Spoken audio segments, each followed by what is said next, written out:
Boa noite. Na primeira aula de filosofia aqui, de antropologia do Zezinho, ele perguntou pra gente o que é o homem. E se eu pudesse pegar um ponto central aqui do que o meu grupo falou, o que é o homem para o estoicismo? O que é o homem estoico? E o ponto central seria: o homem estoico é aquele que rejeita as paixões. O homem estoico, ele não teme a morte. O homem estoico não teme a dor. O homem estoico não teme a pobreza. O homem estoico não teme a doença. O homem estoico só teme uma coisa: abdicar da sua responsabilidade moral, ser menos homem, ser um ser humano menos completo. O homem estoico, ele só tem um medo: vacilar consigo mesmo. Então, para o homem estoico, só tem uma coisa a se preocupar, que são as coisas que você controla. As coisas que você não controla, você tem que ser indiferente, deixá-las para lá. E tem muitas coisas que a gente não controla. A gente não controla o tempo. Você não sabe se vai chover, se não vai chover. Você não controla se o avião vai cair, se o carro vai bater. Você não controla se você vai perder alguém querido. Você não controla essas coisas. Você não controla se as pessoas vão falar que você é feio, que você é bobo, que você é chato. Você não controla se as pessoas vão falar mal de você. Só tem uma coisa que você pode controlar: suas intenções e você mesmo. E olha só, para o homem estoico, esse único controle tem a ver com você submeter a sua razão, submeter as paixões à sua racionalidade. Porque para o homem estoico, é aqui que a filosofia equaliza todos os homens. E olha que ironia: dos dois maiores estoicos, um Epicteto, um escravo, e o outro Marco Aurélio, o imperador de Roma. O pessoal fala que para você conhecer uma pessoa, dá poder para ela. E talvez o poder ele corrompa o homem. Mas talvez o poder não corrompa o homem. Ele só revela o homem por trás das máscaras. Ele só mostra quem é a alma por debaixo da carne. Tem um fulano inglês que fala o seguinte: o poder corrompe e o poder absoluto corrompe absolutamente. E geralmente isso é verdade, mas tem um problema com essa generalização. Aquele que, tirando alguns personagens quase semi-mitológicos, como Jesus Cristo ou Siddhartha Gautama, o Buda, o que foi o maior homem que já pisou na Terra? Marcos Aurélio.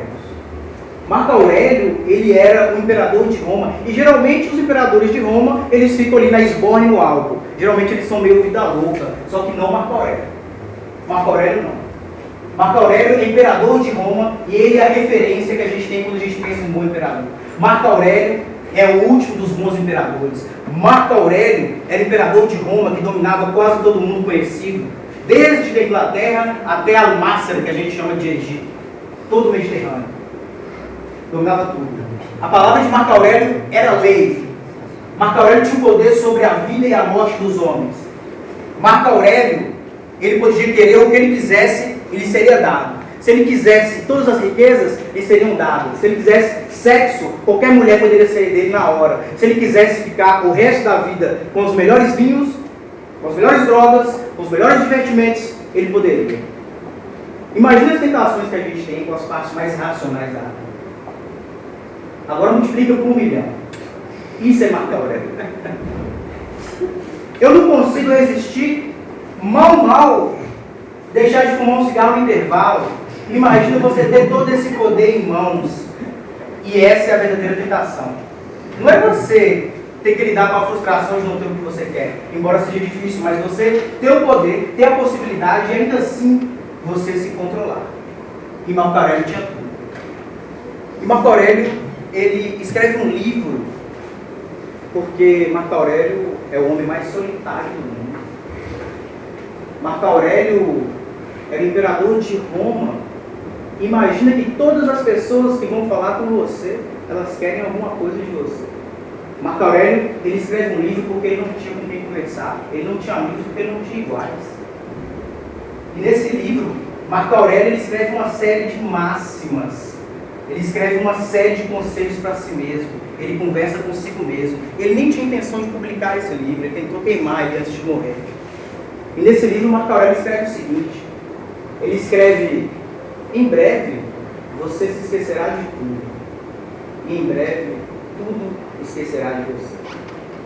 Nenhum imperador, nenhum governante nunca chegou remotamente perto do rei filósofo de Platão, a não ser Marco Aurélio. Tanto em termos de política, quanto em termos de sabedoria. Marco Aurélio tinha todas as riquezas e ainda assim não tinha apego. A gente está falando de um cara que, se ele tivesse muito culto um dia, ele poderia mandar cortar a cabeça de todo mundo. Então ele fica nesse livro, nessas meditações, falando para si mesmo: calma, Marco Aurélio, calma, as pessoas elas são idiotas, você sabe disso, não é culpa sua, então tem que ensinar elas. Se não der, tem alguma compaixão. Marco Aurélio, ele, ainda assim, sobretudo, ele governa por dever. Ele preferia ficar filosofando, mas ele não faz isso. Ele foi posto ali pelos deuses, segundo ele próprio, e por causa disso ele deve fazer o que ele deve fazer. Ele fala para si mesmo: Marcos Aurélio, o império está dormindo, então você precisa se manter desperto. Marco Aurélio, se você não governar, governantes piores governarão. E olha só, Marcos Aurélio, o maior de todos os tempos, se ele pode, pelo estoicismo que ele mesmo ensina, todos nós podemos. Porque se uma virtude ela é alcançável por um homem, ela é alcançável por todos os homens. Ela pode ser alcançada por todos.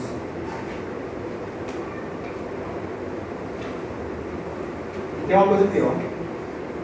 Marco Aurélio não tem ombro para chorar. E ele diria o seguinte: para que chorar? Porque as coisas ou dependem de você, ou elas não dependem de você. Ou você controla as coisas, ou você não controla as coisas. E se você não controla as coisas, o que você pode fazer? Vai ficar reclamando por quê? Vai ficar choramingando por quê? O que alguém pode fazer por você que você não pode fazer por você mesmo? E se você controla as coisas, vai ficar chorando por quê? Vai ficar reclamando por quê? Vai ficar resmungando por quê? Vai lá e faz alguma coisa. Independente do caso, seja um caso ou outro, depende ou não depende de você as coisas, não reclame. Marco Aurélio, ele deixa uma grande lição. Eu acho que a gente pode levar para a nossa vida. Porque a gente está aqui fazendo filosofia e se a filosofia não está conversando com você, se sua vida não está modificando, se você não está deixando a filosofia conversar com você, então você está fazendo errado. Se você está fazendo filosofia e está saindo incólume, você está fazendo errado. E se a gente pode tirar uma coisa aqui, é governar a nossa vida pela razão, segundo o estoicismo. E governar pela razão, segundo o estoicismo, é você ter capacidade racional de ser um homem de verdade, ser uma pessoa de verdade, ser um ser humano de verdade e viver de acordo com a natureza, de acordo com o cosmos. E a sua casa é o cosmos, você pode ser isso em qualquer lugar. Por isso, sua polis é o cosmos, o estoico é um cosmopolita. E governar segundo a razão te faz um bom homem. E ser um bom homem é ser racional, e sendo assim você será livre. Livre por quê? Porque você não vai ser escravo das suas paixões, você não vai ser escravo das suas inclinações, você não vai ser escravo, um brinquedo à mercê de coisas que você não controla.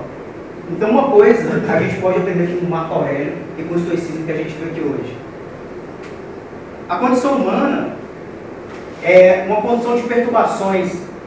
A gente tem problemas, a gente tem sofrimentos, a gente tem medos.